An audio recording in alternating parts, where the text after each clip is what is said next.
Hi, welcome to the latest in IR Magazine's video series with Smooch Reynolds, the Managing Director of the Global Investor Relations Officer Practice Group at ZRG Partners. Thanks for joining us, Smooch.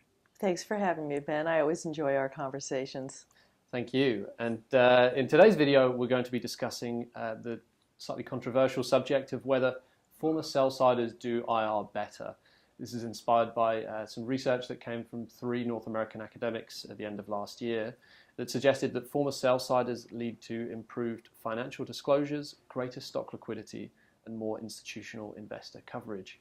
When we published a news story about the research on our website, it initiated quite an interesting response from our readers. So interested to get your view, Smooch. To start us off, has there been an uptick of sell-siders looking for IR roles?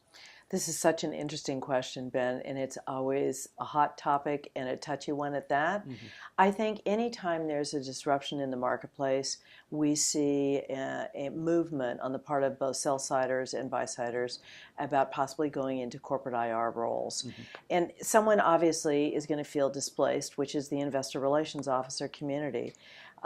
Frankly, I see sell-siders having more of an advantage going into a corporate finance role because they don't have experience and tenure in Wall Street in a lot of the intangible leadership attributes that management teams and boards want. Sure. And, on the flip side of that, has there been an uptick of clients looking to hire former analysts? Do you have, clients asking for you to source candidates with that expertise? And if so, what is your response?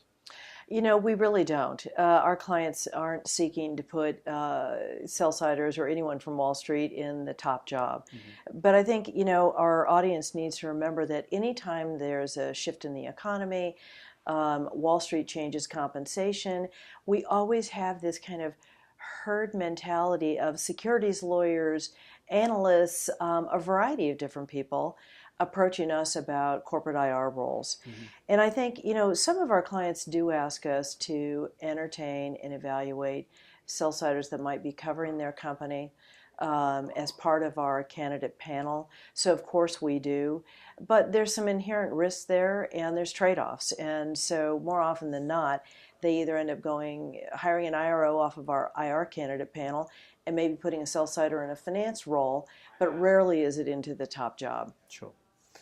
Now, the research that I cited at the start of this video suggests that former analysts' financial acumen, personal contacts, and market knowledge is what sets them apart. In your experience, based on calls that you receive from either sitting analysts or former analysts, do you think that the analyst community has a realistic idea of what the IR role is and what the day-to-day of being an IRO is? Well, let me start off by addressing what I think is the biggest issue, and that is I think there's a huge misperception on the part of management teams mm-hmm. that by hiring a sell-sider into the top IR role, that there's going to be this magical lift in the value of their equity. Sure. And it just doesn't work that way. I mean, somewhere in there might be a conflict of interest. But if they do that, they're missing experience in the other half of the role. So that's one piece. And I think that, IROs are expected to be close advisors to the management team and the board. Mm-hmm. Sell-siders have never done that. That's just not part of what their job definition is Sure. on Wall Street. And there are a small percentage, Ben, who have the natural ability or the DNA to be an advisor, mm-hmm. but that's a very small percentage of analysts. And the third point I want to make has to do with what is really the hallmark quality of a top-notch IRO. And it's really their ability to operate at the highest level and most intimate levels with a very neutral headset as an advisor to management and the board. And that's really one of those characteristics that in some future video we may talk about. What is it that sets apart a top-notch IRO? And it's not a criticism of the sell-siders, but they just haven't cultivated that ability and talent yet. Sure. Well, and that's an interesting point, and for balance, I'm interested if there are any other sort of key strengths that you would highlight that traditional IR professionals bring to the IR role. Absolutely, I think gravitas is one. When do you push a management team on a topic and when do you let up, knowing, you know, what their tolerances are. I think the ability to set up and deliver challenging messages with a management team such that the leader hears the conversation and respects the ensuing discussion. I think IROs who have the ability to ingratiate themselves to the organization's leadership team at both the corporate and operating group levels, such that they develop trust, is another one.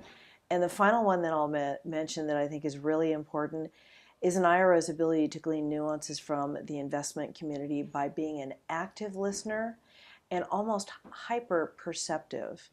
Because I've always felt that it's not the overt moves that Wall Street makes that worry a management team and a board.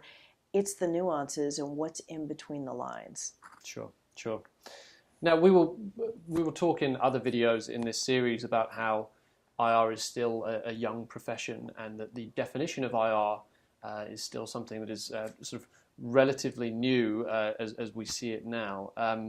It's often said that with that in mind, a lot of people in a public company don't necessarily know what the role of IR is or what their IRO does. Do you agree with that notion? And you know, if so, what can IROs do to sort of help the organization better understand the value they provide? I'm so glad you asked this question because it's definitely a unique role. It's at the nexus of everything in a company. And I do think that one of the trends that's been emerging over the last couple of years that I think is going to really take off across a majority of public companies is management teams are expecting the IRO not just to be present and develop credible relationships at the corporate level, but they're expecting them to develop solid relationships at the operating group level with the operating leaders and their direct reports, so that the understanding of the importance of the investment community can cascade down through the organization. I think it's brilliant. I think it's been a long time coming. And I think 5 years from now, we're going to find that more people across public companies are really going to understand the inherent value of an investor relations officer. Sure. Now, the research in question that we mentioned at the start of the video focused solely on former analysts coming into the number one position, the IRO position. But when thinking about the kind of benefits that we've outlined in this video of former analysts and then of IROs with a more traditional background, what does that tell us about sort of structuring an IR team and having diverse backgrounds? You know, one of the nice qualities that is kind of unintentional about the IR profession is there have been people who have come from so many different career backgrounds into it. I believe that anytime you have a function that has diversity of thought, diversity of experience, you end up with this kind of intellectual sparring partner kind of sentiment, which ultimately means that the recommendations you're making to management are going to result in more positive outcomes. I think when you have a homogenous group of people, it's kind of like talking to oneself and negotiating against oneself. You never really get outside your own thinking. So I think diversity in the group is good. Sure. Excellent. Well, thank you for discussing this, as we say, very sort of interesting and sometimes controversial subject with us, Smooch. You're welcome, Ben. Thanks for including me. Absolutely. And stay tuned for the next video in our series with Smooch Repovich.